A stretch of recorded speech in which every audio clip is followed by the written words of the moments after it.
Kinetic was a superhit brand of the 80s and 90s, considered ahead of its time because it was the first company to introduce gearless and self-start scooters in India, and its scooters were a common sight on Indian roads at the time. But how did this beloved brand suddenly disappear? Why did the company fail to survive despite such a strong start? And does the brand still survive today, or has it become history forever? Let's explore all the details in today's video. Friends, in the 1970s, owning a bike or scooter in India was a symbol of luxury. Cars were seen only on the roads, but the luxury of two-wheeled vehicles was also limited to a select few. In such a scenario, H.K. Farodia dreamed of a dream that many would call madness.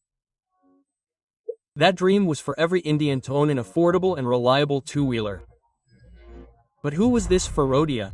In fact, he was a very famous engineer of that time, having obtained a master's degree in industrial engineering from the USA. He also had many achievements to his name. Thanks to his talent, H.K. Farodia took full responsibility for engineering and production at Bajaj Auto from 1960 to 1968. At that time, the automobile industry was still emerging in India, lacking its own technology and proper resources. However, Farodia transformed Bajaj Auto into one of the most reliable manufacturing companies of the time. Subsequently, in 1972, H.K. Farodia founded Kinetic Engineering Limited, which manufactured gearboxes, transmission systems, and other similar mechanical parts for other vehicles. However, during this time, he noticed that the two-wheeler industry was completely dominated by established brands, and at that time, Bajaj's Chetak was the best-selling scooter. This meant that the demand for this scooter was so high that people had to wait years for its delivery. However, the Chetak had a major drawback. It was a gear-based scooter that was difficult to operate. As such, it wasn't a practical option for women, the elderly, and those riding a two-wheeler for the first time. H.K. Farodia saw a significant market gap here and resolved to provide India with a scooter that could be started without a kick and didn't require the hassle of changing gears. But how? Farodia had no answer. At that time, gearless scooters were making waves in Japan and other developed countries. Therefore, Farodia realized that if he wanted to bring such a scooter to India, he needed a partner who was already an expert in this technology. But friends, this wasn't an easy task back then, as no major global company trusted Indian firms, believing the Indian market was too risky and vulnerable to theft. Yet, Farodia didn't give up. He knocked on the doors of major companies in countries like Italy and Germany, but they all refused to partner with him. Farodia was now completely disillusioned. But one day, he spoke with Honda Motor Company, and for the first time, a global brand not only understood his vision but also trusted him. Honda, then one of the world's largest two-wheeler manufacturers, was keen to enter a growing and large market like India. However, India was under the license Raj, preventing foreign companies from directly entering the Indian market. If they wanted to do business in India, they had to enter a joint venture with an Indian company. And friends, it was this very principle that led to a historic partnership between Kinetic and Honda in 1984, laying the foundation for Kinetic and Honda. This was Honda's first collaboration with an Indian company. Honda provided its technology and patented gearless scooter designs to Kinetic, while Kinetic handled manufacturing, distribution, and local R&D in India. After much hard work, in 1984, the company launched India's first gearless self-start scooter, the Kinetic DX. At that time, it was a technology Indians had never seen before. Consequently, it garnered widespread attention upon launch. The Kinetic DX was completely based on Honda's then international model, the New Hampshire 1000, which had already become a hit in foreign countries. Because it solved all the problems of quick start, gear shifting, and heavy handling, it was easily operable by anyone. But compared to other scooters of the time, its engine wasn't very powerful. Mileage wasn't particularly impressive, and the price was a bit on the higher side. However, being gearless, it was considered a premium scooter, offering a level of comfort unmatched by any other scooter before. The company also widened the front of the scooter, which quickly became a favorite ride spot for children. This simple ride gradually struck an emotional chord with people, and within a few years, the Kinetic DX became more than just a scooter, but a necessity in every household. From city streets to small towns, this scooter was now visible everywhere. Whether it was college students, office goers, or women shopping for their homes, everyone embraced the Kinetic with open arms. Following this success, in 1984, the company launched the Kinetic X, which featured significant cosmetic changes and more refined performance. Due to this, the X also gained similar popularity as the DX. Following this success, the company began rapidly expanding its dealer network, opening showrooms and service centers in various parts of the country. However, around this time, the company noticed that its scooters were becoming increasingly popular, especially among women. Meanwhile, male customers were not as fond of these scooters, as they considered the Kinetic's design to be too soft and feminine. They wanted something that matched their personality, such as a more powerful, sporty, and bold look. To address this problem, in 1994, the company launched the Kinetic Z-Axis scooter, specifically targeted at youngsters. Its design was more sporty and aggressive than before, to attract more male customers. Additionally, its performance and build quality were significantly improved, making it more robust and reliable. With the launch of this scooter, the company launched marketing campaigns targeting youth to promote the ZX's image as an energetic and modern scooter. However, the Kinetic brand's overall image had by then become that of a ladies' scooter. Furthermore, young boys lacked the masculine appeal they typically found in motorcycles. A major reason for this was that men were increasingly attracted to motorcycles at the time, and the perception of scooters as soft for ladies was growing in society. Recognizing this changing trend, TVS launched its new gearless scooter, the TVS Scooty, in 1994. This scooter was designed specifically with female riders in mind. Its weight was significantly lighter than the Kinetic Honda, making it easier to ride and maneuver. Its compact body and vibrant colors like pink, purple, and blue made it an instant hit among girls. Furthermore, its price was significantly lower than the Kinetic scooters. This made it a logical choice for middle-class buyers. More importantly, the scooter was fuel efficient, a significant plus point given the rising petrol prices and the budget constraints of the middle class at the time. Thus, the introduction of the TVS scooter significantly impacted the market for Kinetic and Honda, but this impact was short-lived, as the scooter's shortcomings soon became apparent. For example, its body was too light, making it difficult to maintain stability on rough roads. Furthermore, if two people were seated, the scooter's pickup became very slow. Furthermore, the limited storage space was also a major problem for daily use. Furthermore, its build quality was poor, leading to vibrations and mechanical issues within 2 to 3 years. Due to these shortcomings, many customers switched back to Kinetic and Honda, and Kinetic once again won the race. In 1995, the company launched the Kinetic Marvel, which not only looked modern but also excelled in performance. This led to the Marvel being awarded Scooter of the Year that year. Seeing the Marvel's tremendous success, Bajaj Auto, until then known for its durable geared scooters like the Bajaj Chetak and Bajaj Super, jumped into the gearless scooter segment and launched its first gearless scooter, the Bajaj Spirit.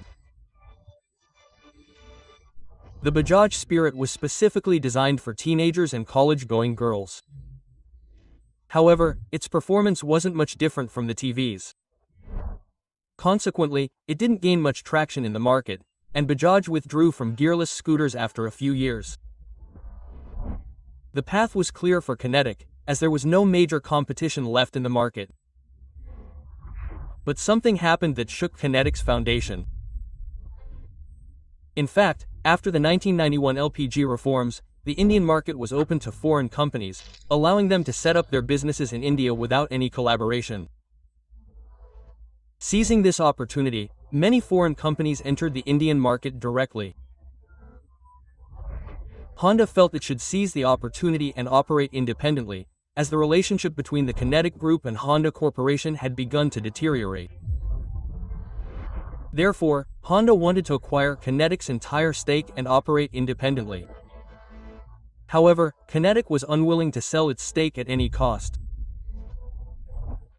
Therefore, in 1998, Honda officially ended its partnership with Kinetic and founded its new company, Honda Motorcycle and Scooters India, HMS.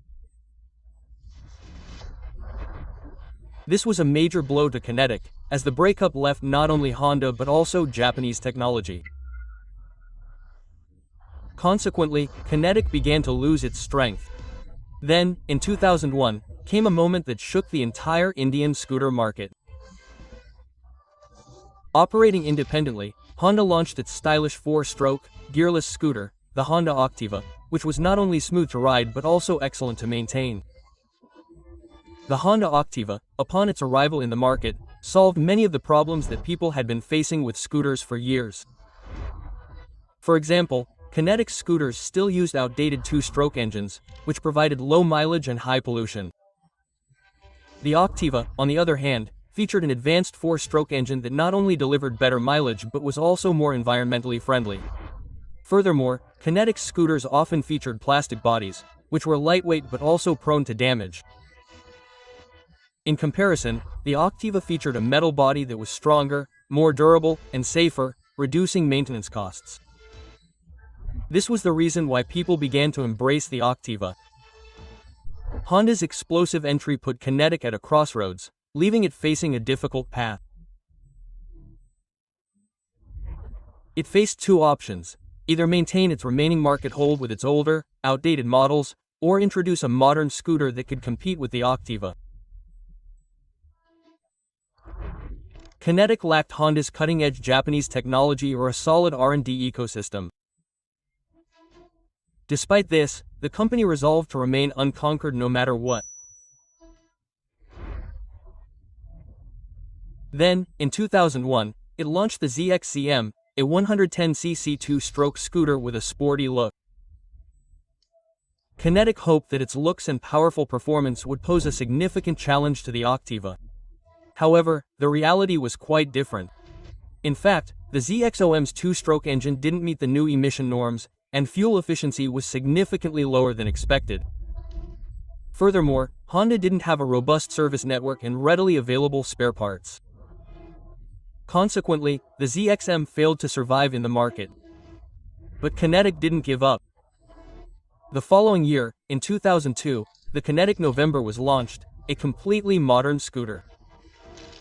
It featured a 113cc 4-stroke engine to address fuel efficiency concerns. This scooter was not only more eco-friendly than its predecessors but also significantly improved its mileage. Due to all these improvements, the November received positive initial reviews, and its initial sales raised hopes that the company could make a comeback. However, by then, the Honda Activa had become so strong that the NOV's popularity didn't last long.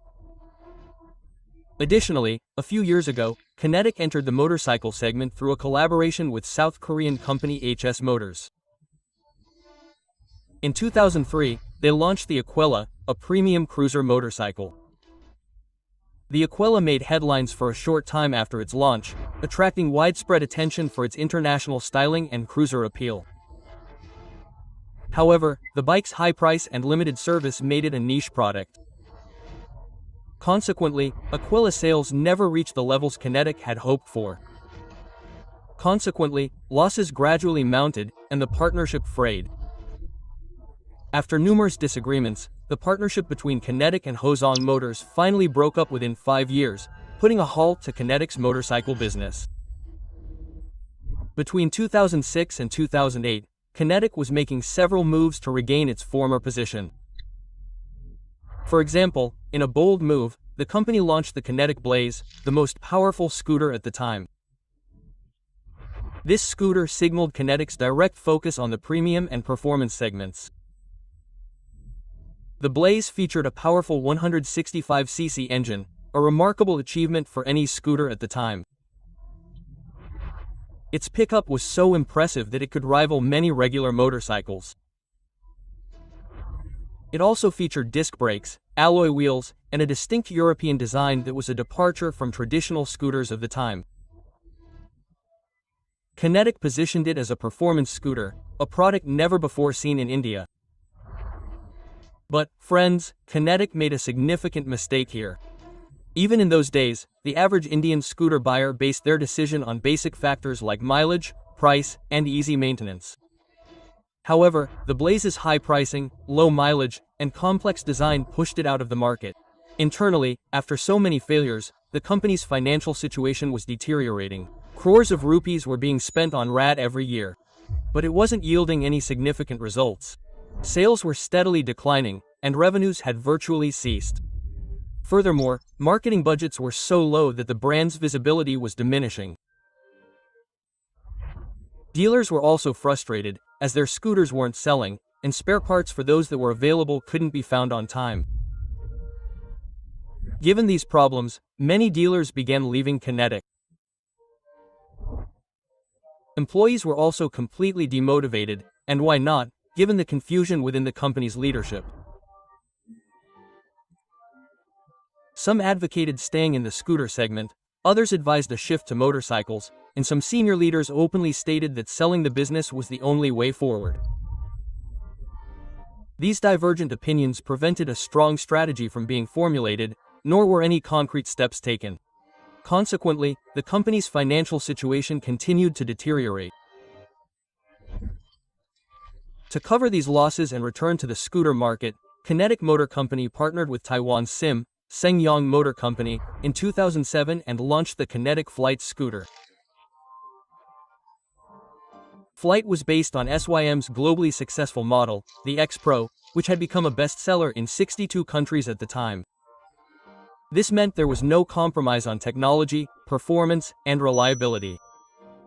Flight possessed all the qualities that could have reinvigorated Kinetic. However, by then, players like the Honda Activa had significantly strengthened their foothold in the Indian market. In this environment, Flight failed to achieve the commercial success it had hoped for. Investors began to lose confidence in the company, making raising capital from the market a significant challenge for Kinetic. During this period, the Firodia family also tried hard to save the company. However, when things didn't seem to improve, they sold the company to Mahindra & Mahindra in 2008. Mahindra acquired an 80% stake in Kinetic Motors for 110 crore rupees and relaunched Kinetic's old scooters under its own name, believing its strong marketing and extensive distribution network would make the scooters a hit again. Consequently, they launched major TV ads, hired film stars, opened new dealerships, and there was promotion everywhere. However, in real life, people became confused by all this. They couldn't understand whether this was a new Mahindra product or a resale of Kinetic's old stock. Mahindra's strategy failed miserably, and even after taking over Kinetic, its fortunes failed to improve. Consequently, in 2014, the Firodia family sold their remaining 20% stake in Kinetic to Samina Capital, completely exiting the company. Even after this, Mahindra launched several Kinetic scooters in the market, but in 2020, they too admitted defeat and officially closed their scooter business. But now, the question arises, is Kinetic completely finished? The answer is absolutely not. In fact, Kinetic Engineering Limited is now working in a new direction, focusing on automotive components, EV parts, transmission systems, and defense equipment. Furthermore, the company's vision, passion, and automotive spirit remain intact. That's why it has entered the EV sector with new technologies, new models, and a fresh start. As part of this initiative, Kinetic has relaunched its most iconic product, the Luna, in an electric version in 2024. It has been named the L Luna. This scooter evokes nostalgia, which is why it was widely discussed upon its launch. Additionally, in July of this year, Kinetic launched another new electric scooter, the Kinetic DX. And friends, Kinetic is no longer limited to scooters. It has also established itself in the commercial EV space with electric three-wheelers, especially e-rickshaws. By the way, do you have any memories of Kinetic? Please let us know in the comments.